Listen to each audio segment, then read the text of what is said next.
Hello, everybody. Welcome. Welcome. Thank you for coming out tonight to listen to this really wonderful program.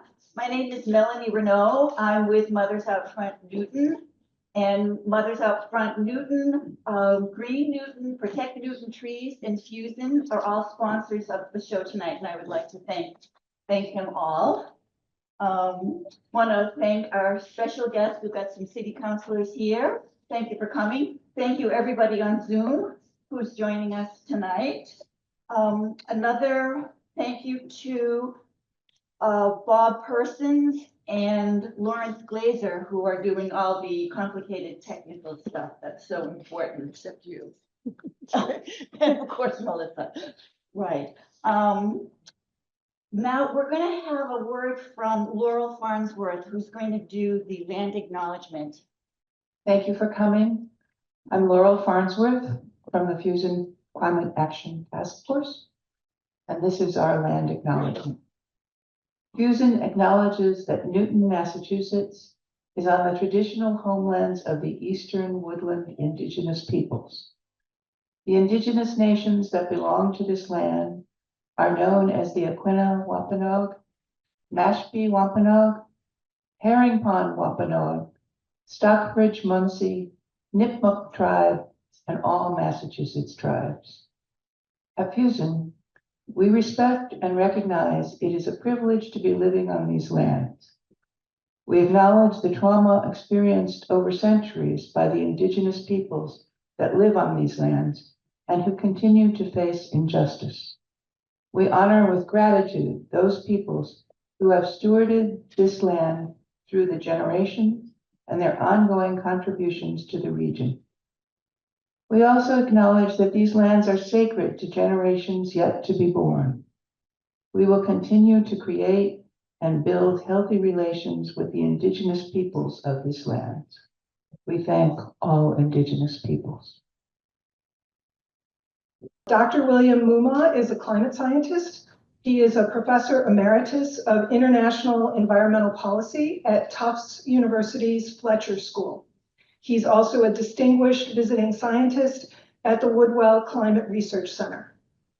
Between 1995 and 2011, he was one of the lead authors of 5 IPCC reports. That's the UN Intergovernmental Panel on Climate Change. And that includes the 2007 report that won the that shared the Nobel Peace Prize that year. In 2019, Dr. Moomaw was elected Fellow of the American Association for the Advancement of Science due to his many contributions to climate science. He was a member of Governor Healy's 2023 Climate Forestry Committee, and he has published extensively on technical solutions to reduce climate-altering emissions. You may not be aware, but he also collaborated to build the first engineered net zero solar home in the northeastern US. His current research has been on identifying natural climate solutions to our global climate emergency. In 2022, he introduced the concept of pro-forestation. He will tell you more about it, I'm sure, but the idea being to let forests grow without harvest or logging in order to achieve their potential for biodiversity and climate accumulation. Most recently, he's been working on the potential of urban trees, and I know with a Czech colleague and here in the Northeast. So without further ado, I would like you to help me welcome Dr. William Moomaw. Well, thank you very much, Melissa, and thank you for inviting me to come and be among such a supportive group of people who, for some strange reason, think the trees matter. I came to this a bit late in my professional life. I have a PhD in physical chemistry from MIT, and I was working on solid state physics kind of stuff, and I'd gotten interested in the environment, and I began to get more interested in the environment, and I realized some of the things I knew were actually applicable to some of the environmental issues, and that kept drawing me away from the lab and out into the field, where I met the most amazing, interesting people, forest ecologists and wetland scientists and you know, I could go out and muck in the mud with my boots with them, and it was a lot more fun than being in a laboratory with lasers popping all over the place and so on. So anyway, my path has not been a straight line to this point. It's been somewhat circuitous. But what I'd like to do, why protect Newton's trees in particular? I mean, what difference could they possibly make? Well, I'm going to try to show you what difference they are making, and also to put this in a larger context. So, come on.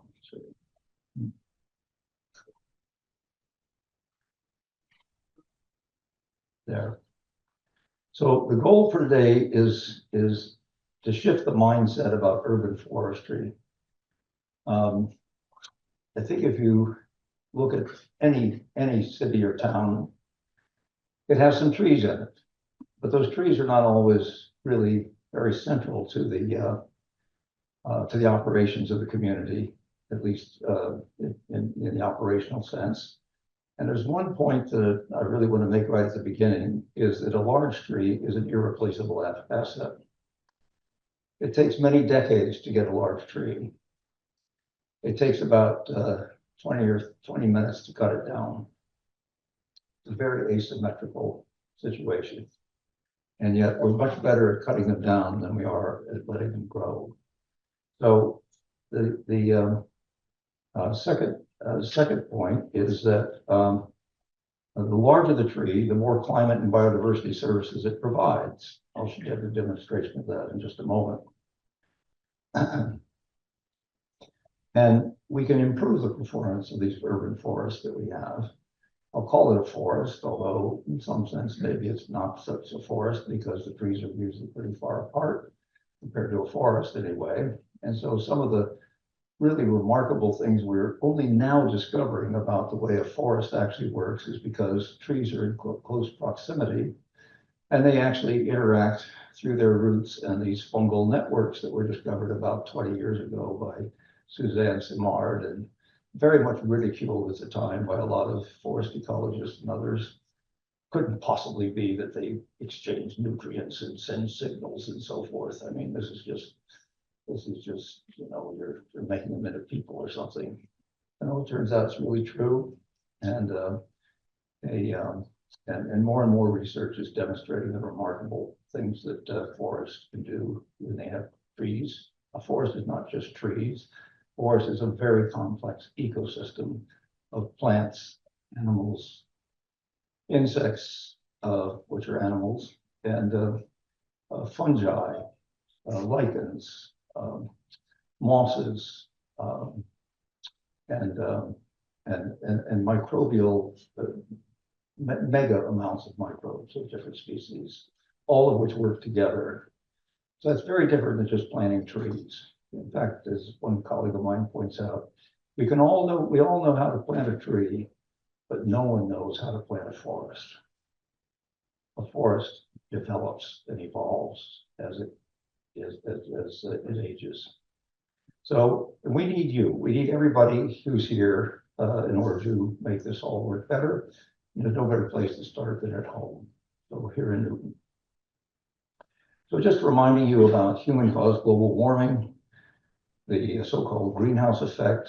It's the sunlight comes down through the atmosphere because it's mostly transparent to sunlight, gets absorbed by the earth, some gets reflected by clouds, some gets reflected by the oceans, and the earth warms up. You can, you know, particularly starting about now, you can go out and feel the earth and feel it gets warmer when the sun shines on it. It's not worked that way much this winter, as we've all noticed. And what happens is that as the earth warms, it increases the amount of radiant heat back into space. So we have visible light coming in and we have radiant heat going out. Radiant heat is what an infrared lamp does for if you stand some distance, say from a radiator, you can still feel the heat coming from it, and that's just radiating to you. And so what happens is that some of it goes radiates out into space, but there are these gases called greenhouse gases like carbon dioxide that absorb that infrared radiation, that radiant heat, And they re-radiate it, half of it up and half of it down. And even though these gases are present in very small amounts, like 0.04% for carbon dioxide, I mean, that's really tiny. And 1,000 times less than that for methane, but they absorb an amazing amount of this radiation and re-radiate it. And so at any given time in the day, there is actually more heat coming from the atmosphere than directly from the sun on that day. It's really remarkable finding. All right, so it's called the greenhouse effect because in 1827, a physicist named Fourier said it was like the glass in a glass house, a greenhouse that keeps warmer when the sun's out because the sunlight comes in and the radiant heat can't go out through the glass. And today it would be called the hot car effect. Instead of 1827, it was 1927, it would be called the hot car effect, which we've all experienced, right? The outside air temperature is 80 degrees and 1 hour the car interior is 125. And we know that that has consequences. And this was a little ad I saw. In 1 hour, the car interior can reach 125 degrees. A hot oven or a hot car, it's the same thing. Don't leave your dog in it. Don't leave your child in it. Make sure that the windows are open. Don't ever leave them in a closed car. So that's what's happening. And we've been adding these gases every time we burn anything. It releases anything that we burn, oil, natural gas, coal, wood. It gives off carbon dioxide. And carbon dioxide is a very strong heat trapping gas. And then we also, in the fossil fuel industry, as we search for oil and gas and use natural gas, there are a lot of gas leaks, and that's methane. And methane is about, in the short term, about 80 times more potent per ton of methane than carbon dioxide. So it's a very strong absorber. And prior to the Industrial Revolution, the temperature of the planet had been staying about the same, around 278 or 280,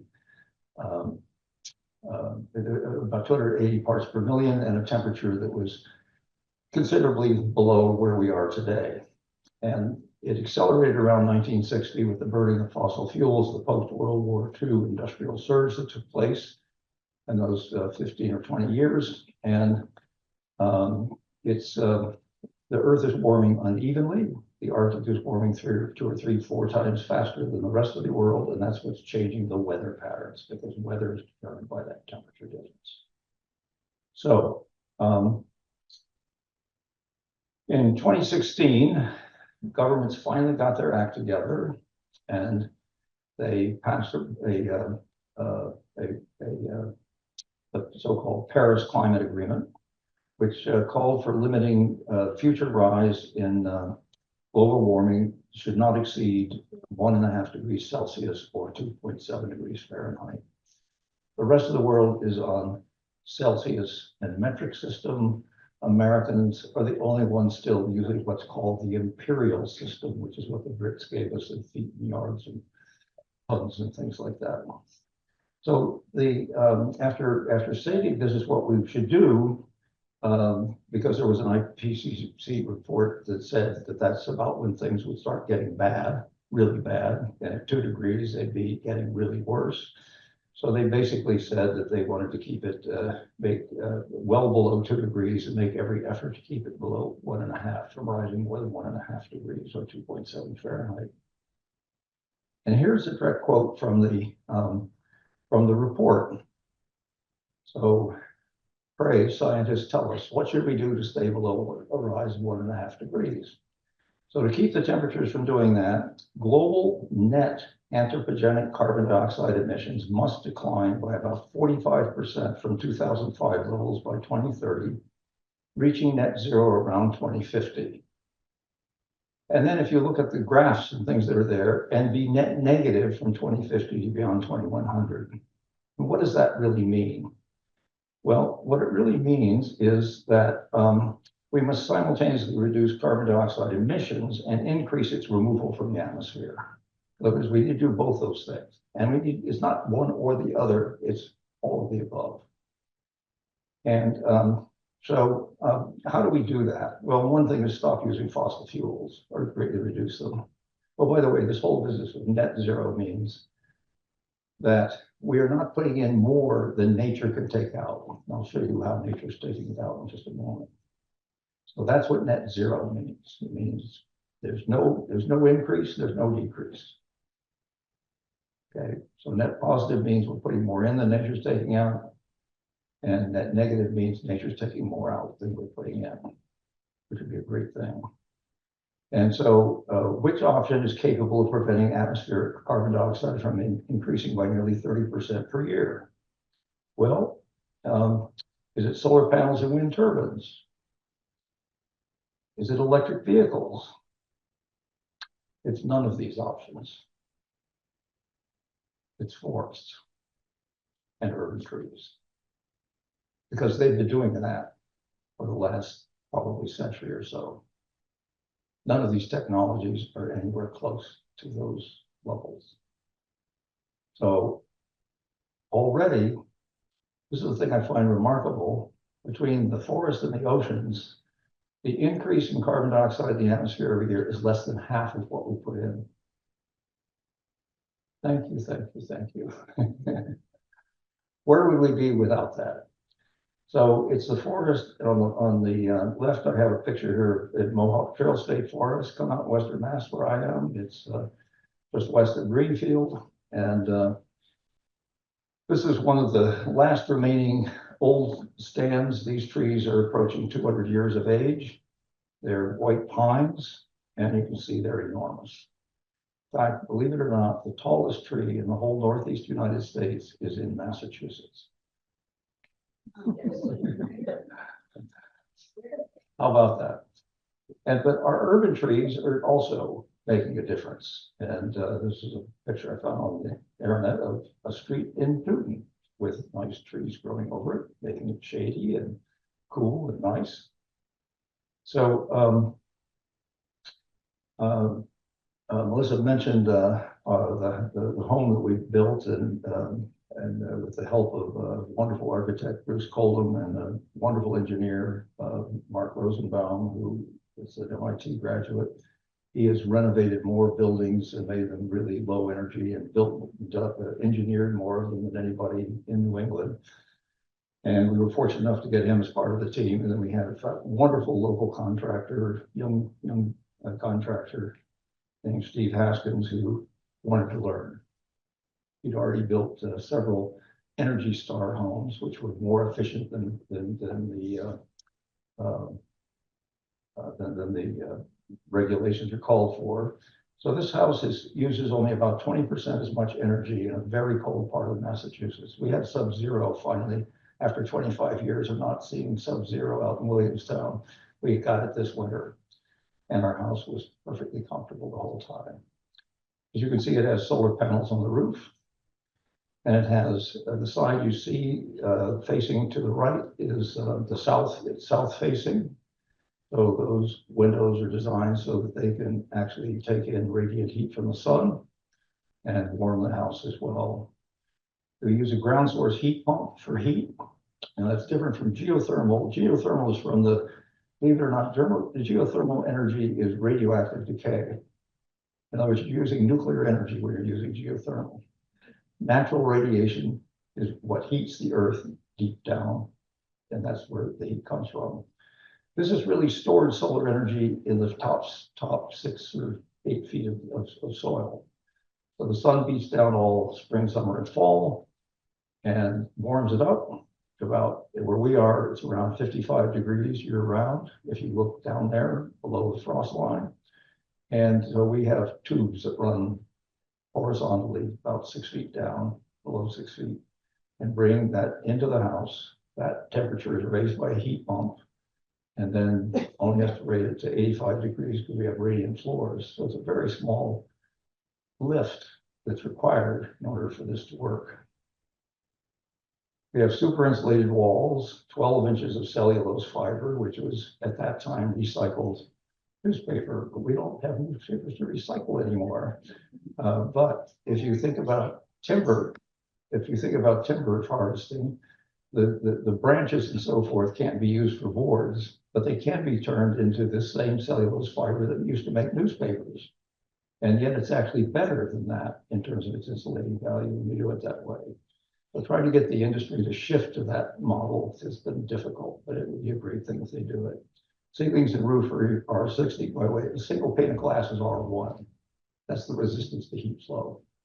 So the roof is 60 times more resistant to heat flow than a window, single pane window. And ultra low air leakage, because that's a great way to lose heat and to bring in cold, is to have leak around your windows and so forth. Super efficient windows and doors.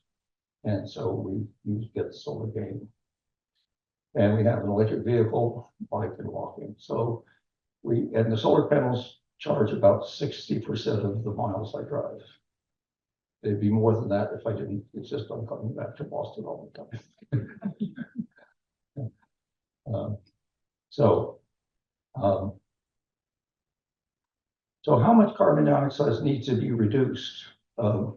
And I haven't found this anyplace. I'm going to publish this because everybody is talking about direct air capture. We're going to build machines that are going to suck carbon dioxide out of the atmosphere. And so I said, well, okay, we can look, this is just showing the red line is monthly measurements of carbon dioxide, which oscillates up and down. This is an annual cycle. This is when it's down here at the low levels, it's the spring and summertime because the carbon dioxide is pulled out of the air by plants in the northern hemisphere. And then in the fall and winter it rises because there are more leaves pulling carbon dioxide out of the air. And so it goes, and then this line is kind of an average of all that. And so it's given in parts per million. So 424 parts per million means out of every million molecules of air, 424 of them are carbon dioxide. So how much carbon dioxide would we have to remove to reduce it by 1 part per million? In other words, from 424 to 423. And it's amazing that I haven't seen this discussed. So 424 was the average for 2024. And 1 part per million is 7.8 billion metric tons. 7.8 billion, as you can see, it's got a lot of zeros behind it, right? All right. Okay, so that's good to know. And so, but the increase from 2023 to 2024 was 3.4 parts per million. So if we wanted to reduce it by 1 part per million, we're going to have to add the 1 to the 3.4, which is 4.4 parts per million. We have to remove, and that's 36 billion metric tons of carbon dioxide. We need to remove that and store it somewhere underground in some geological reserve. I don't know about you, but that looks like a big lift to me. And it's the weight of, I did this, of 2 billion SUVs, or 5.5 times the current world number of SUVs. It's heavier than that. So, how likely is this? Well, the largest direct air capture system, Climeworks, now removes about 36,000 tons of carbon dioxide per year. And we need to remove 1 million times that amount to reduce by 1 part per million. And this is the biggest thing that's happened. It went from 10,000 to 36,000 tons. That's impressive, but I don't think it's enough. So now global forests are removing about 12 billion tons of carbon dioxide per year, which is about 30% of what we need to remove 1 part per million. Or to put it another way, it is removing about 30% of what we're putting in every year. And so here's a picture of a Massachusetts forest. And so this mammoth factory in Iceland is removing the annual emissions of about 2,500 Americans. I think you probably, among us, we know 2,500 Americans. And our forests are in the world are removing the amount of about 2.7 times the US population. And by the way, this is another picture from the Moomaw Trail forest of the hardwood area. Beautiful forest. You should come out and visit. So globally, this is what the world looks like. We're emitting 36 billion tons from fossil fuels, and in industry, another 4.4 billion from agriculture and deforestation. And yet the increase is only 16.9. So we're together removing about 41, or putting in 41 billion, and the increase is only 17. That's a great deal. And here it is, 13.5 billion coming from the land. That's mostly forests, and the rest in the ocean. Okay. So the natural world is already doing a lot. What are we doing to help the natural world continue to do that, and maybe even do more? The answer is not enough. Okay, so the importance of forests for climate was agreed to, was mentioned in 2024 when at the UN meeting that took place in Baku, Azerbaijan. One of the few positive things to come out of that meeting. So let's just take a look. A comparison of global temperature and atmospheric carbon dioxide. This came out in 2022 when the people in the Met Office in the UK realized that the carbon dioxide had increased by just about 50% from pre-industrial levels. So there's half again as much more carbon dioxide in the atmosphere than there was before we started burning fossil fuels. And here you can see this is the global average temperature, which is going up and up and up and up and up. That's 2023. 2024 is up here, even higher. And so that's where what is correlating very closely with things. And so what would it, if the forest had not been removing 30% for all those years? Well, we would have reached that period, that same amount, about 1960, instead of in 2023. And where would we be today? Up there off scale. That's probably unlivable, 542 parts per million. I don't think we could survive that. So that's just from forests, and then the oceans are removing another big chunk as well. So we do need to rely on these natural systems. So to meet changing climate conditions and have climate mitigation, both mitigation, adaptation, and resilience. You know, adaptation means we have to adapt to what we're getting. Mitigation means we're doing what we can to stop the rise. And resilience means to be able to respond better to the deck we're being dealt in climate change. So let's go to urban trees. What's their role? Well, they do several things. They do remove carbon dioxide, and they store the carbon in the trees, in the wood. And they also keep cities cooler. They reduce the heat island effect.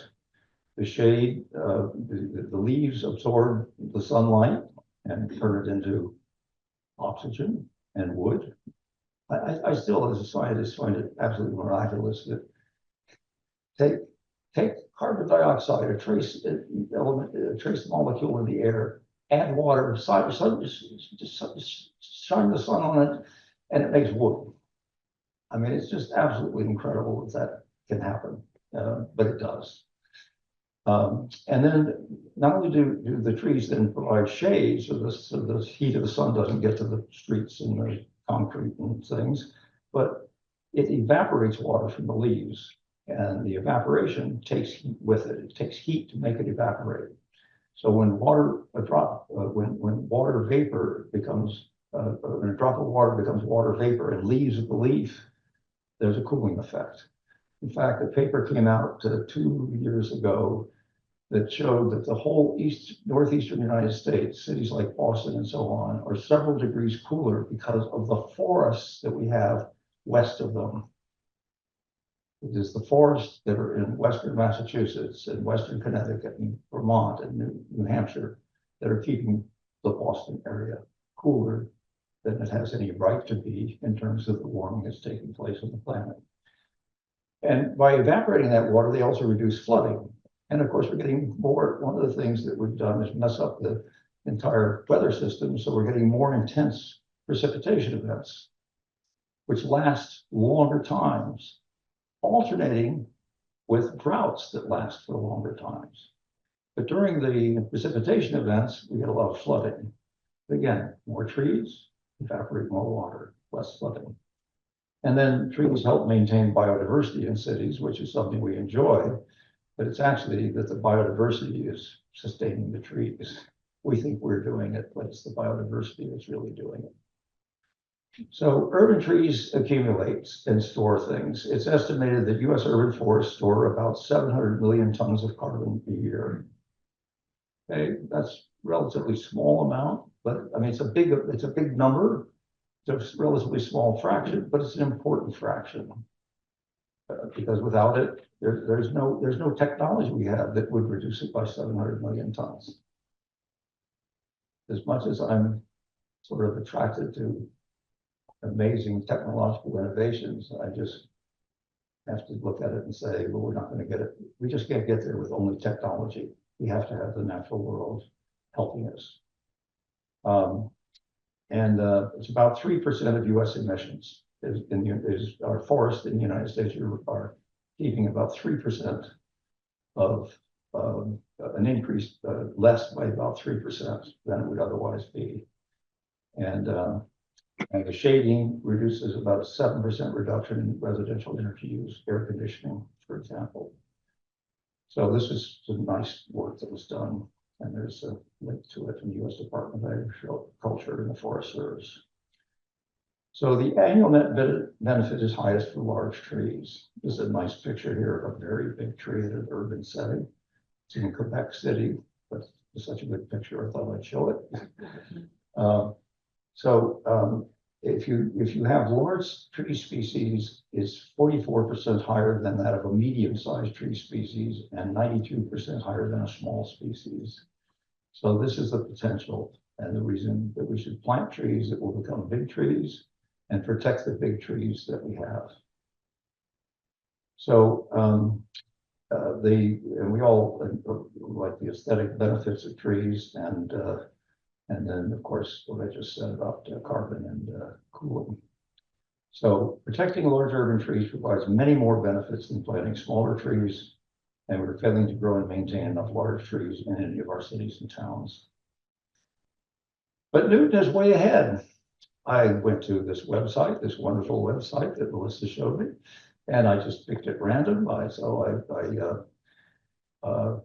sure that all these people are special people, but there were a lot of other special people in the other pictures that I did not choose because I just took ones I thought were interesting. And you people are so far ahead of almost everybody else. I mean, look, you've learned how to measure the tree. You've learned how to use a simple formula that I think Bob Leverett showed you how to use. Isn't that his formula that you're using? Bob Leverett is an amazing retired Air Force engineer. And when I began discovering my own interest in trees and what they were doing, I discovered that this guy had been out discovering these stands of big old trees and measuring them for 25 or 30 years. And so we got together and we've been publishing some papers on all this. It's really been fun. And we sometimes give presentations together. And one of these, I don't know what drove me to say this. I said, you know, Bob's about 2 years older than I am, I guess. But I said, you know, people are starting to say that the only reason we care about old trees is something to do with our age. And he said, looked back at me and he said, well, I may be over mature, but I'm not ready to be harvested yet. That's Bob. And that's how I feel too. I may be over mature, but I'm not ready to be harvested yet. But anyway, just the fact that you're doing all this is really putting you and Newton way ahead of most other cities in terms of your understanding of what's happening and the hands-on approach. I suspect you find, as I do, that it gives me additional motivation to work on this in the future. So you guys are way ahead. So here, I just took this from a town report. Newton has 20,000 street trees. A third of them are in good condition, 40% are in fair condition, a quarter are in poor condition, 80% are maples. I assume those are Norway maples. That's what it is in Arlington. That's what it is in most cities because they were planted in the 1960s and 70s when air pollution was really bad. And these trees stand up to air pollution. And that's why they were planted. Many of them are kind of going by the wayside now. They're dying out.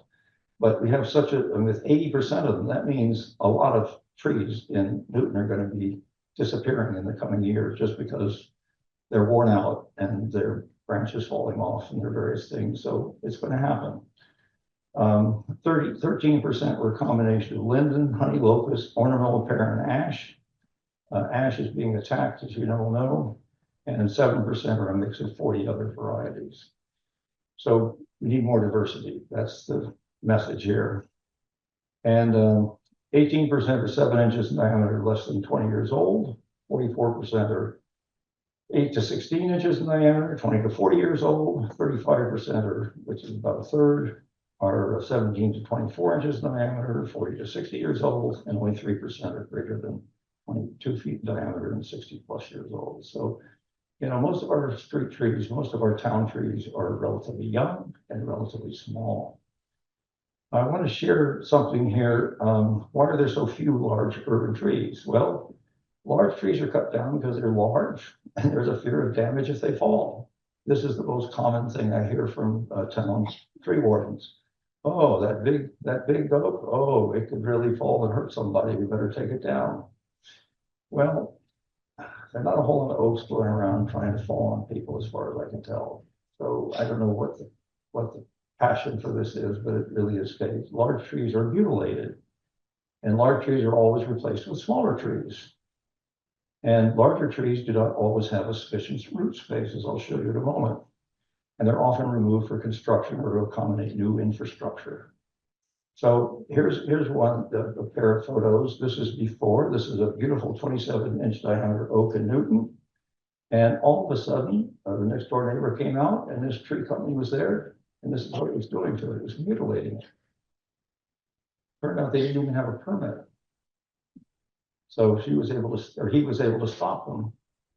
But a lot of damage has been done. And that tree has lost probably 2/3 of its crown, which means 2/3 of its photosynthetic functioning, 2/3 of its cooling, 2/3 of it still has more than half its carbon probably, but it's still very much compromised. So why did this tree need trimming? Nobody could say. No one could say. So here's a picture I took in Arlington. We treat our trees badly.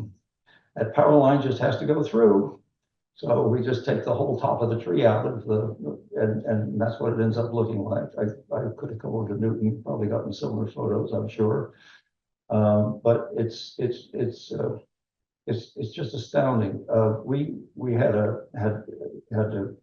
got a new small tree. It's a red maple planted in front of my daughter's house in a place in Arlington, and there are wires coming from two directions like this to the house. This is the house. They're coming like this from two different distances. They started putting it directly under one of them. I said, how about putting it under here where it's open? Oh yeah, we could do that. And they did. Next door neighbor, right under the wire. I mean, I don't understand why it's such a difficult concept to get across. Or we don't treat them at all. This is a white ash, which obviously has been hit by the ash borer, but had it been caught early enough, there's a treatment for that. You can't do it for a whole forest, but you could certainly do it for a town tree. And so this tree, you see the red dot on it, maybe it's right down here. That's the death warrant sign. And sure enough, it's all gone by now. I just went by it the other day, this place, and it's gone. Now, insufficient root volume. Okay, this is the house next door to my daughter's house in Arlington. Got up one morning and went out, and this is what we saw. The tree had a very large Norway maple, had fallen between the houses, a little bit on the house next door. And why did that happen? Oops, sorry. This is from the street side. Look at the roots. How could you expect that tree to stand if the wind came from this direction? It wasn't all that windy the night before, but it had rained, the ground was soaked, and there were just virtually no roots holding it on that one side. The tree had grown to whatever, 50, 60 years of age. And then one night it just did fall over because there was no place for the roots to go and hold it. So that's important. When the trees are planted, there's enough room for the expansion of the tree when it's a growing tree, when it's a big tree. And that's not often taken into account. Or we remove large trees to make way for infrastructure. This is from Williamstown. This is just down the road from where I live. Those are 3 black walnut trees. Beautiful trees, big trees. They're probably over 100 years old each, and they were there. But I noticed one day that there's a red dot on one of them, sign of death. And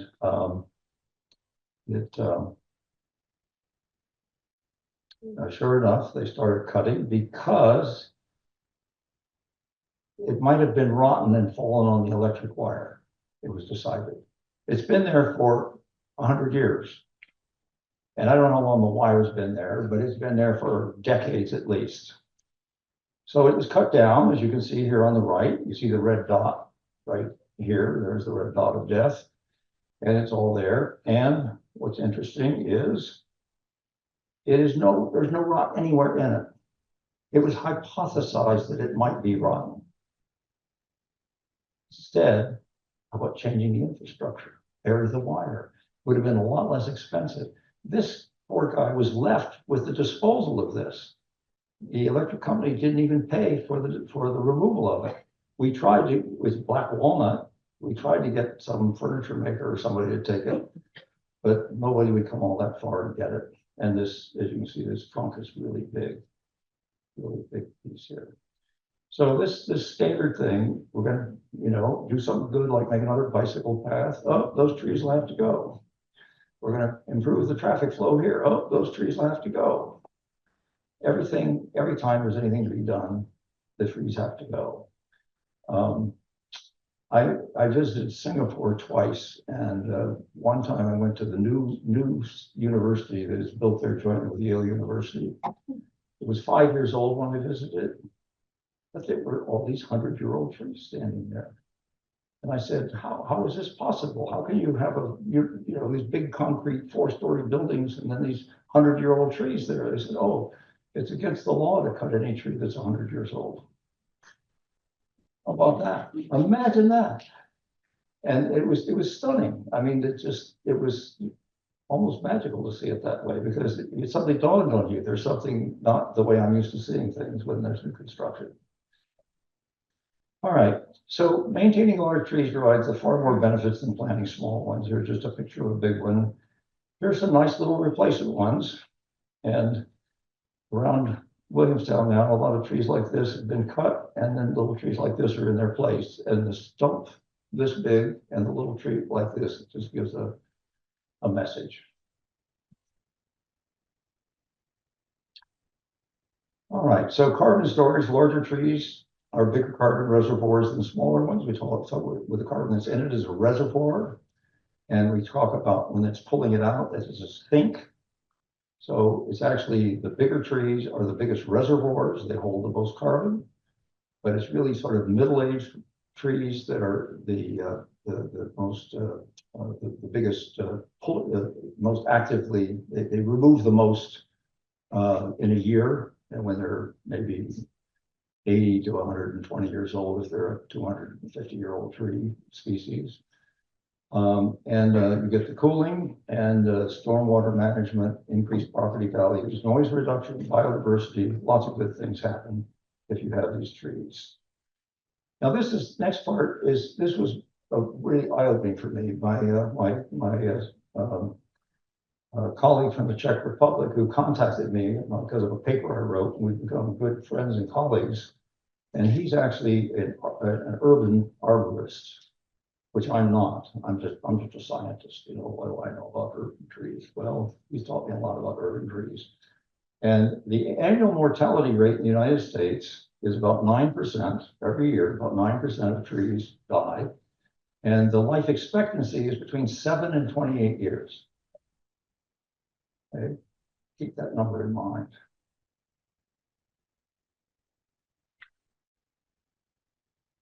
For a newly planted tree to remove as much carbon as was emitted in producing, transporting, and planting it requires 28 to 36 years.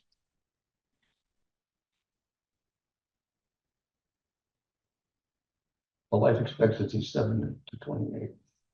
In other words, every time we cut down, every time we let a tree die, a new tree die, and replace it, we're adding more carbon dioxide to the atmosphere. That's not the point of the exercise, to put it mildly. So it's important to keep these things in mind. So it's not a good solution. It's not as good a solution as protecting the existing trees. So here's some proposed goals for urban trees that we basically protect more of the ones we have. And this is one of these incredible trees in the Mohawk Trail State Forest, half carbon by weight, the dry weight. And I had this insight and put it together with two colleagues, published a paper in 2019 that realized that where we were getting the benefits was not everybody wanted to plant more trees, and planting trees is a wonderful thing to do, but it wasn't the planting of trees that was removing carbon dioxide from the atmosphere at scale. It was the already growing trees, and if allowed to keep growing, they would actually remove much more carbon from the carbon dioxide from the atmosphere. And so we talked about forestation means to grow a forest. Deforestation means to ungrow a forest, right? You get rid of it. Reforestation means to replace the forest that you just eliminated. Afforestation means to plant trees where they weren't growing before. So that would be what most urban forestry is. But there was no word for letting forests grow to achieve their potential for carbon accumulation and biodiversity. And so I sat down with Google and looked up Greek and Latin prefixes. And I hit on pro-forestation. That by definition means to grow a forest to achieve its potential for carbon accumulation and biodiversity.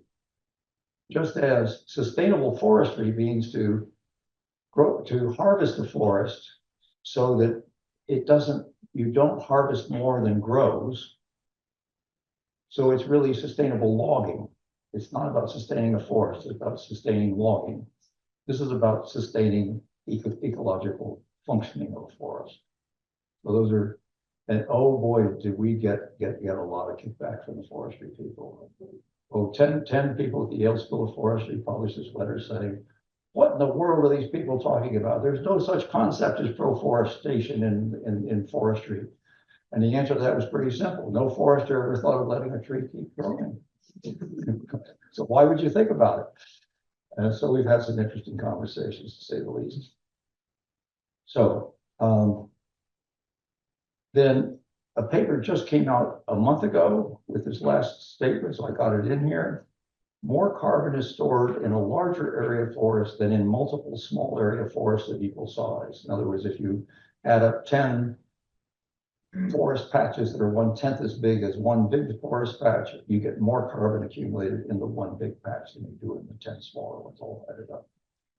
You also have more biological diversity in the one big patch than in the combination, even if the 10 smaller patches have different biodiversity in them, different combination of plants and insects and things.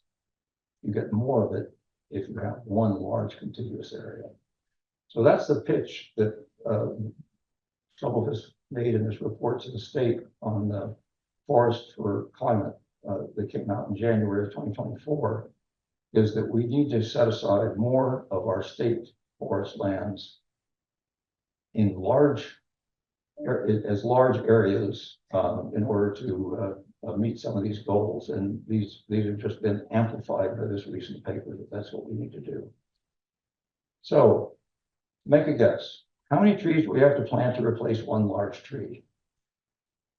This is Bob Leverett's deal. And actually, Martin was the one who came up with the slide I'm going to show you. So if we have one mature big red oak, a big canopy tree, 100 feet tall, 54 inches in diameter, it would take 35 young canopy trees that are 50 feet tall and 12 inches in diameter to have the same amount of wood in it, the same amount of carbon. I brought a few copies. This is always the slide that people find the most interesting. And so I brought some copies that you can come and get afterwards. If you look at typical street trees that are 40 feet tall, it would take 151 of those to equal the amount of carbon that's in this one. Or if you prefer, because it is a living thing, the biomass, the living fiber of those trees. And if you do large, newly planted landscape trees, 25 feet tall, I don't see any town planting 25 feet tall trees to replace things. I mean, that's very tall. This is about 7 feet there. So, do 3-4 times that height. It takes 465 of those to equal one big tree. So when the developer comes in and says, "Oh, I'm sorry about that big, beautiful tulip tree. We had to take it out. But I'll tell you what, I'll plant another one. I'll plant 2. I'll plant 5. Keep going, keep going." I mean, this just shows how absurd those kind of ameliorations are. They don't come close to replacing what was lost. And this is just looking at the size of it. It doesn't say anything about the functions and the cooling and everything else. So it takes a lot of little oaks to make equivalent to one big oak. So this is again a calculation. Some of you have been doing this with the trees you're measuring. But if you look at, if we had that large single oak, it would be evaporating about 40,000 gallons of water in a year. And the heat energy removed is about 102,000 kilowatt hours. Well, if you think about your household, you probably use maybe 5,000 kilowatt hours in a month or something, so it's a lot. So this is the amount of energy that could drive an electric car 400,000 miles. Okay, so that just gives a comparison. So shade is just showing that this beautiful shady picture in Tulsa, Oklahoma, of all places. I just thought it was a great picture illustrating the importance of shade trees. So to replace the cooling effect of one big oak, the big one that we talked about, you need 4 of them that are 50 feet tall and 13 that are 40 feet tall and 33 that are 25 feet tall, and so it goes. So just to give you an experiment that was done in Worcester, where they cut down 30,000 trees because of the Asian longhorn beetle and burned them all. That put a lot of carbon dioxide in the atmosphere. And here's a picture of a street, Hillcroft Avenue, before the trees were removed on the left, and what it looked like afterwards. And they found that there was an increase of 15% electricity use for summer cooling. In other parts of the city, it was 9 degrees hotter than it was tree lined. So this is real. I mean, it's a real experiment that was done. So there are some limitations. If there's not enough water available, if it's a very small crown tree or it's a drought resistant tree, you can't get much cooling from those kind of trees. So choose the trees you want for the purpose that you want them. And this is the final point, importance of adequate watering. And this is something Martin's worked on very carefully. If a tree looks stressed, it needs water. But don't take the hose and water around the base of the tree, because where it's taking in the water is at the end of its roots. And those are some distance from the tree. Okay.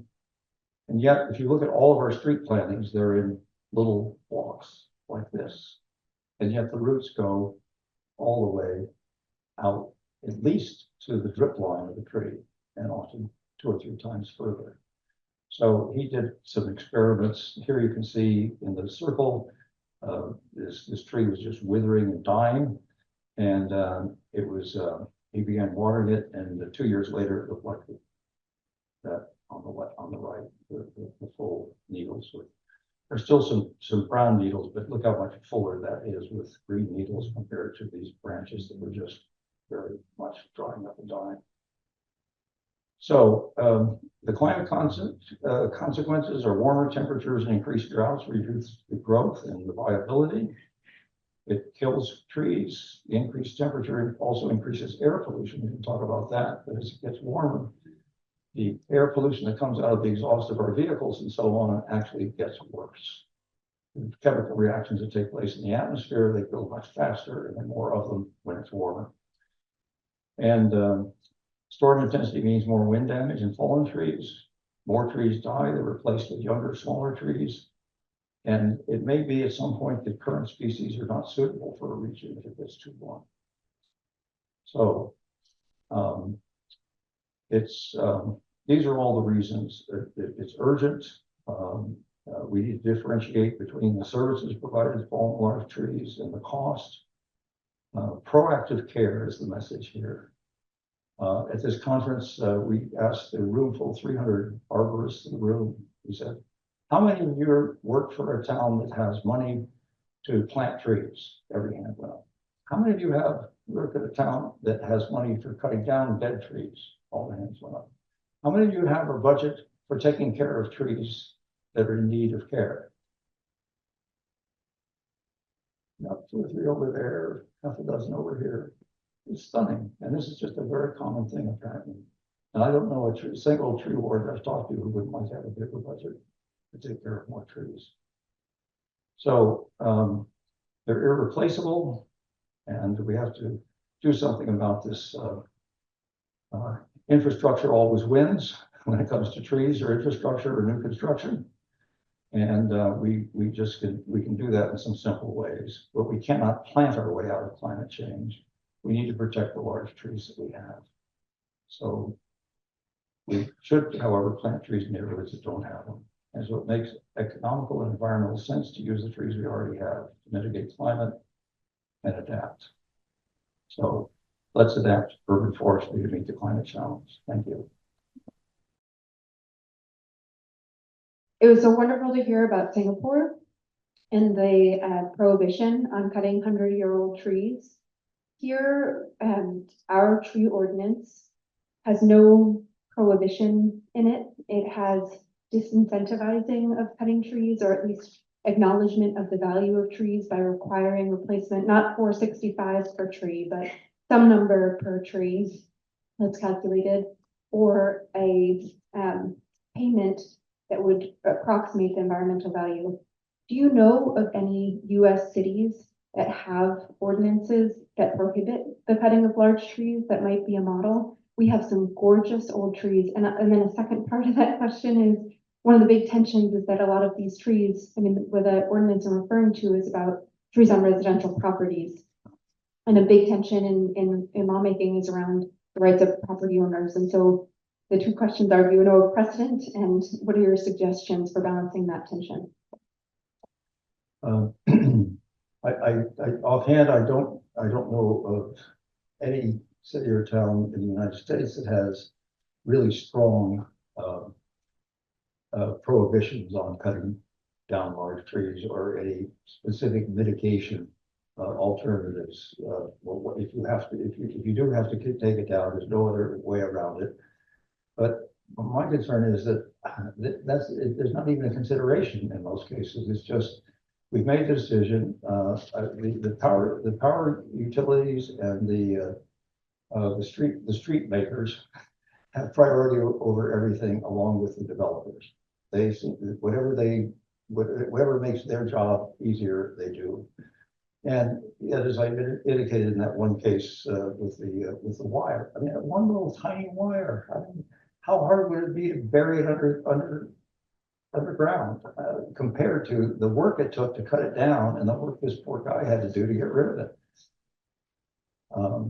So I'm sorry I can't give you an example. I appreciate if anybody does find any, if you'd let me know.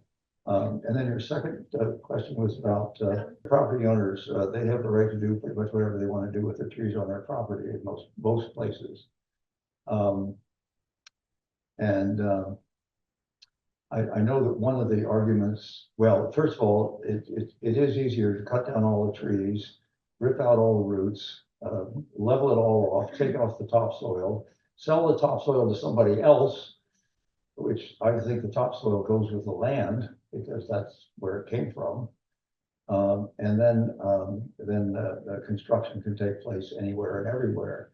The alternative to that, which is done in some places, is for the developer to do an inventory of the trees and then decide where the different structures are going to be located, so that they can be located in a way around at least some of the trees that would be nice to save. Getting some sort of a requirement of that sort might be a softer way than something you probably can't get, which is to just require that you can't remove more than half or some arbitrary number like that. And good question. Hi, I'm Betsy Harper. And I have a couple of times planted trees with the Newton conservators in that little strip between the road and the sidewalk. Yes, Saplings that, we put water bags around. yes. And I guess my question is, are you telling us that it's actually kind of not worth doing? Well, Or how do we think about, we can't go in and plant 25 feet trees that they don't even exist. You can't even buy them in a nursery, and they had to have, grown in a nursery for X number of years. So I understand that the value of the small trees are not nearly as large as the old ones. But what is your proactive advice to people like us who are trying to continue to improve the tree canopy? well, when you get that little sapling, put the water bag around it because, as you saw when they put it in, the roots only go out this far.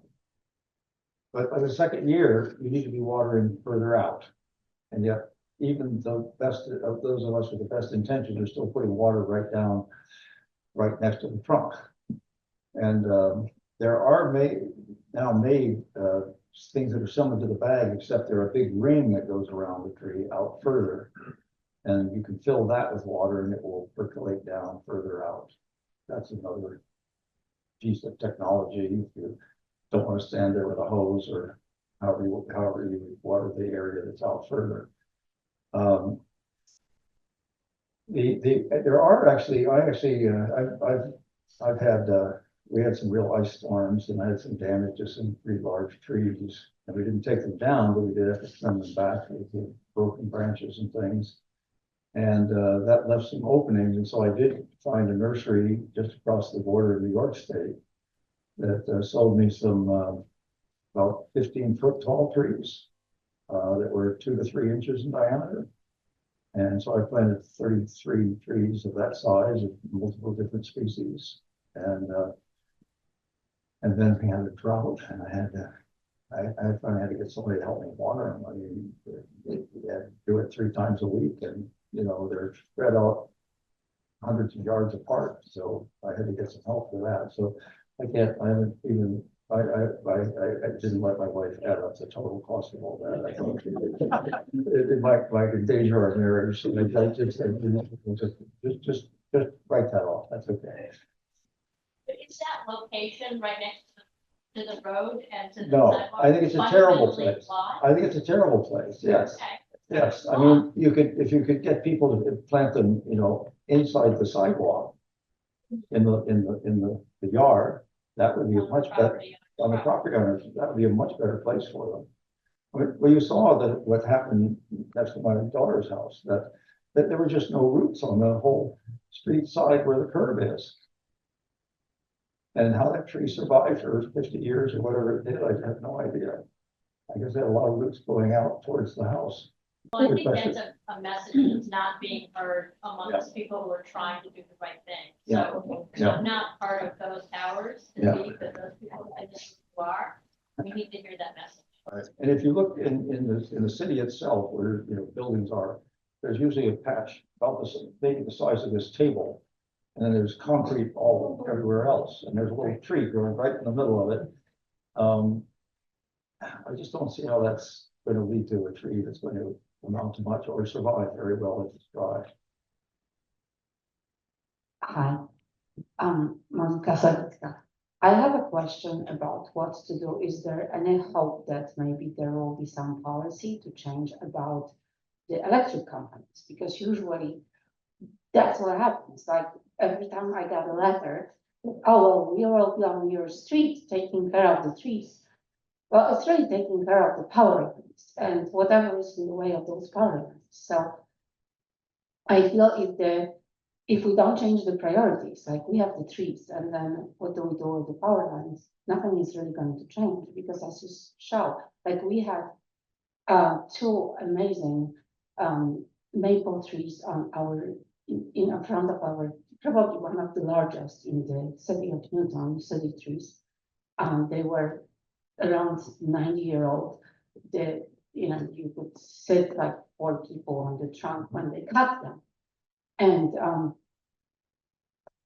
part of it was that they were mutilated every time, the company would come, they cut the branches. And then you have this, what actually the city people said, you have this lion tail effect, that they're so tall that they can hold an animal. And with the climate change and those storms being stronger and stronger, then, you worry, like, what if they will fall on my house? So, what can be done? Well, one thing would be to try to get a discussion going on what would be something that would sound logical to everybody. For example, how about, since power lines go down one side of the street, how about only planting trees that only get so high? Put smaller trees on that side. And then you can put the bigger trees on the other side. And then also make sure that the roots aren't going to come up and buckle the sidewalk. I mean, this is the other thing, of course. And everybody complains about the trees. Well, it's not the trees' fault, and it's the sidewalk's fault for being there. That's the way to look at it. So I think, I think I can't imagine the people who are responsible for trees in the city would object if the people in the city said, we want to spend more on our trees. That's where we want to spend the money. That's where it needs to be spent.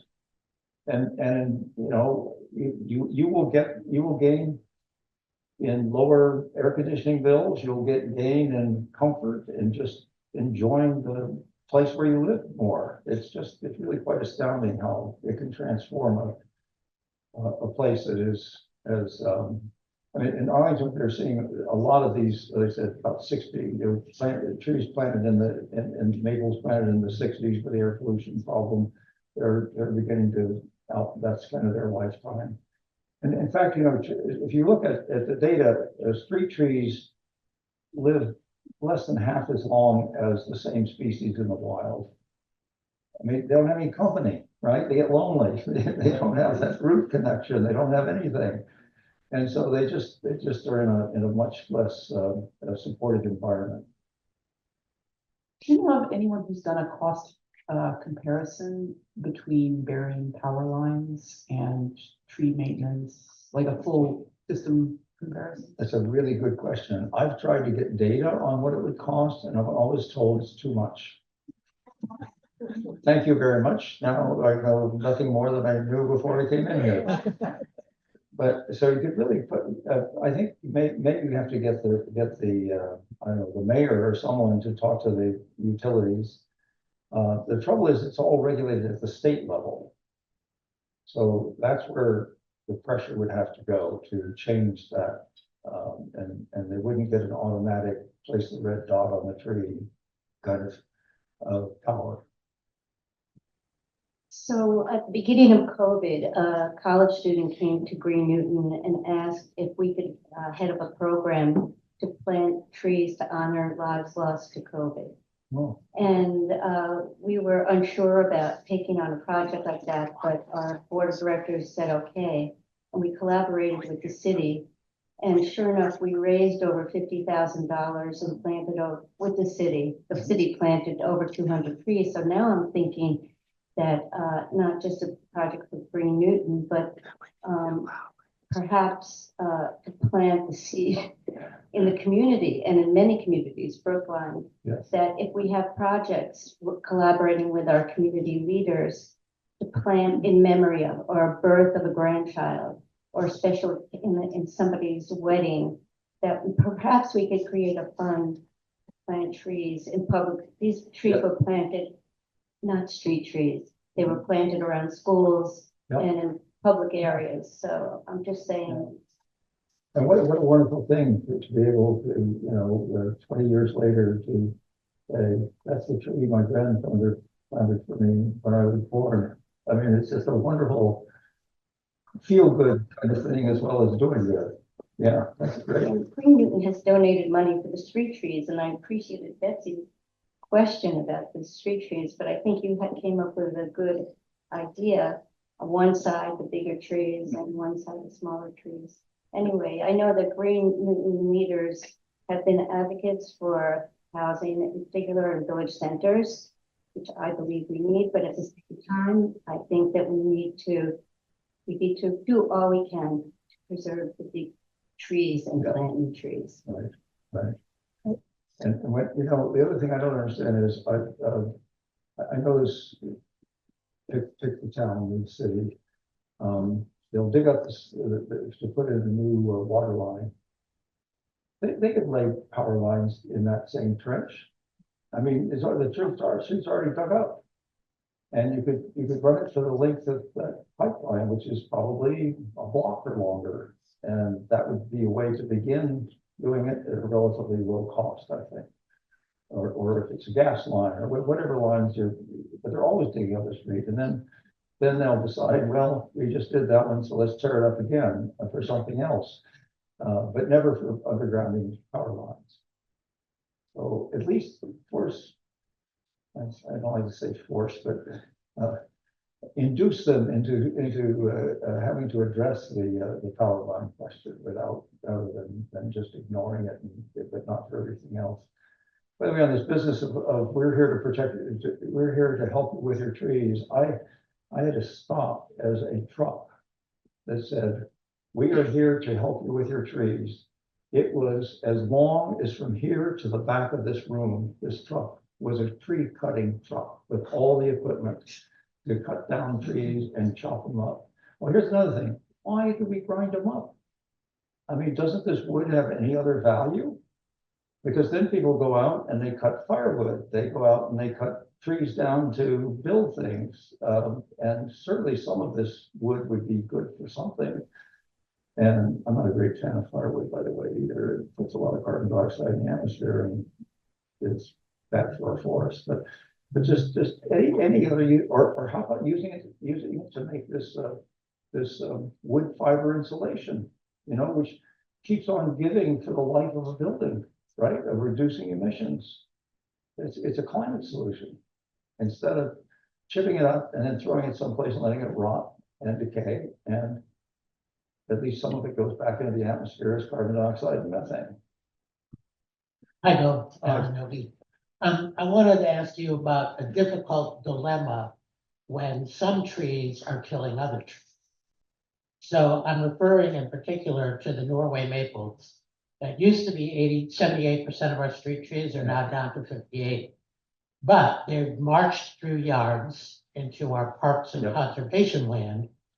And where they have invaded, we have 100 to 300-year-old oaks falling and no new oaks germinating under their shade.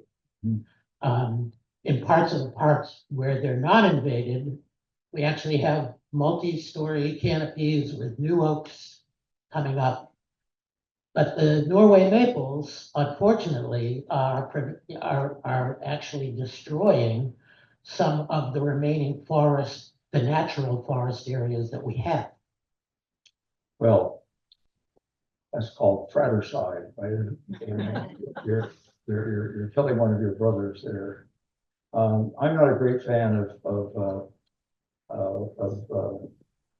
bringing in foreign species to the local area.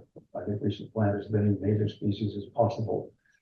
They were designed for this climate. Maybe as this climate is changing, we may need to make some changes, but there's this fascination with bringing in Norway spruces and Norway maples and all these other species that are never meant to grow here. And you see what happens. I agree with you that the Norway maples are very, I don't know whether I say they're promiscuous because I don't know, but I know that they are prolific. Those little seedlings pop up everywhere. And so I can imagine that that's a problem. Well, I mean, surely you need to think about the carbon part, but biodiversity is equally, if not more important to a sustainable future as is carbon accumulation. And you're not getting biodiversity if you're getting all Norway maples. So I wouldn't hesitate to call for eliminating some of them and encouraging the native oaks and native maples and other trees to come up. Thanks. I would actually like to ask a follow-up to that. I'd like to start by letting you know that Newton's tree has multiple sections to its tree ordinance. The part that has to do with parks is a separate set of rules for the parks on residential property. So the city of Newton has the right to take out whatever they want in the parks without any of the process that is required. There's no permit or approval required as there is in the new tree preservation ordinance that's for private property. So my question for you is what about a Norway maple in a backyard? So it's a backyard with a lawn that gets cut regularly and there's one great big old Norway maple. Is that important to cut down for biodiversity reasons? Well, that's an interesting question. I guess you need to look at and ask sort of what is the role of that tree in that particular neighborhood?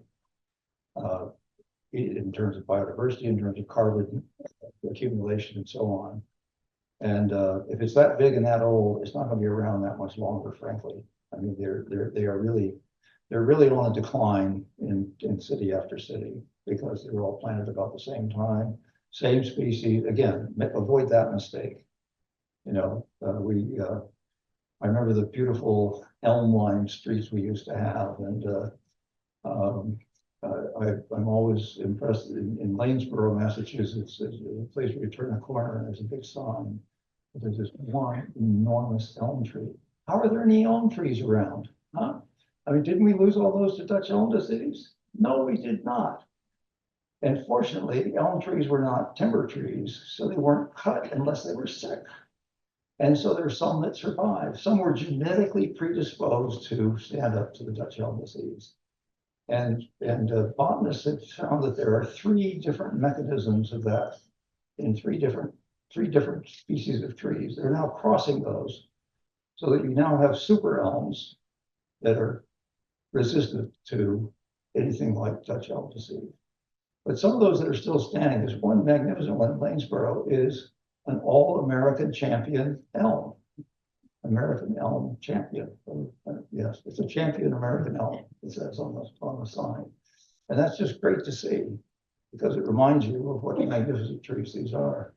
And you can now get what's called the Princeton elm, which has some of this. None of this is genetically modified. This is just crossbreeding in the good old-fashioned sense that we've always done it in agriculture and every place else. And these are magnificent trees. I planted 3 of them. I was looking at that wonderful big old tree that came down in your picture. Yeah. Is there any benefit to saving? I was understood that rather than grinding them up, if you leave them in bigger pieces, they will still store some carbon. Oh, they will for a very long time. Yeah. Like So- decades to a century, they will still be storing as much as half of the carbon. And what then decays goes so slowly, a lot of it goes into soil carbon and a relatively small amount goes into the atmosphere's carbon dioxide. But if you give it so much surface area, by chipping it up or grinding it up, it goes pretty quickly. A question for you, Bob, and then a comment for everybody in the room, a story that you might appreciate. Bob, my question for you is, the story of Singapore is absolutely fantastic. Isn't that something? Yes. And anecdotally, do you know of any other cities in the world that that have as high a commitment as we know Singapore does, No. or a commitment that's notable that we can point to when we're trying to convince people to take better care of our. I wish I could say yes, but I don't know of any other one. I mean, Singapore is such a modern city. I mean, it's the most modern and most affluent, it's a city state. It's an independent country on the tip of Malaysia. And they decided they didn't want to be part of Malaysia, and they managed to pull that off. And they have been, it's one of the top 3 ports in the world now, shipping ports. And it's immaculate. I mean, this is where you go to prison for dropping chewing gum on the sidewalk. It's a little harsh, but maybe it gets the point across. It's one of the most densely populated Yes. cities in the world, and one of the greenest. It's Yes. really amazing. Yes. So the story I want to share with you all, my dad grew up in Auburndale on Central Ave. When he was a kid, they built the Mass Turnpike, and my grandparents had really good friends who lived across the street. Their house was taken by eminent domain, and because they were laying in the turnpike right there. Well, there was a big, beautiful oak in their yard, which had been there when their house was built. And my grandfather, who was a civil engineer, managed to convince the people who put in the Mass Turnpike to preserve that oak tree. That oak tree is still there. When you come off the Mass Pike and come down towards Boston, and if you look to the right, you'll see a big oak standing inside the chain link fence. Whenever I go by, I say, "That's the tree my grandpa saved." It's still there, and that's, That's great. however long It's a ago great that was. story. So please join me in thanking Dr. Moomaw for coming. Thank you for having me. I really appreciate the opportunity, and I really like the enthusiasm I see in this room.